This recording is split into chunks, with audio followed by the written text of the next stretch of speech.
அன்பு நண்பர்களுக்கு டாக்டர் சர்வானந்தாவின் இனிய வணக்கங்கள். நண்பர்களே, ஔவையின் ஆத்திச்சூடி சீர்மை மறவேல், அதாவது சிறப்பை தரும் செயல்களை மறந்து வாழாதே. நாமும் வாழ்க்கையிலே சிறப்பை தரக்கூடிய செயல்களை மறவாமல் செய்து வாழ்வோமாக.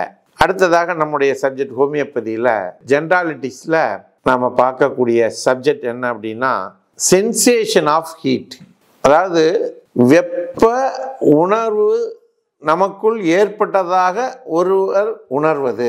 அதுதான் இது தோல் பகுதியில் உள் உறுப்புகளில் ஏற்படுவதற்கு வாய்ப்புகள் இருக்கிறது. இது எதனால் ஏற்படுகிறதுனா, அதிகப்படியான இரத்தம் ஒரு பகுதிக்கு வேகமாக செல்லுவதன் மூலம், சுற்றுப்புறத்தில் இருக்கக்கூடிய அந்த வெப்பநிலையின் மூலம், மருந்துகளை எடுத்துக்கொள்ளக்கூடிய சூழ்நிலையின் மூலம் இந்த சென்சேஷன் ஆஃப் ஹீட் அப்படிங்கிற பிரச்சனை ஏற்படுகிறது.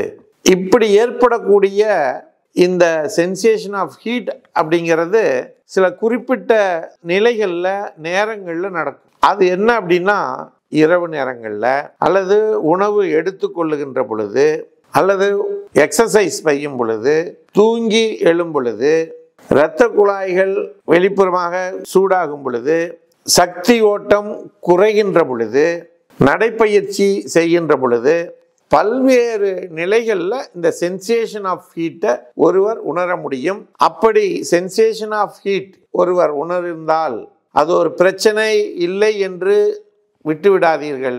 உடனடியாக ஹோமியோபதி மருத்துவரை அணுகி இந்த மாதிரியான சூழ்நிலைகளில் எங்களுக்கு வருதுங்க அப்படின்னு சொன்னீங்கன்னா, டாக்டர் உங்களுக்கு அந்த உணர்வை நீக்குவதற்குரிய அழகான சிறப்பான மருந்துகளை கொடுப்பார்கள்.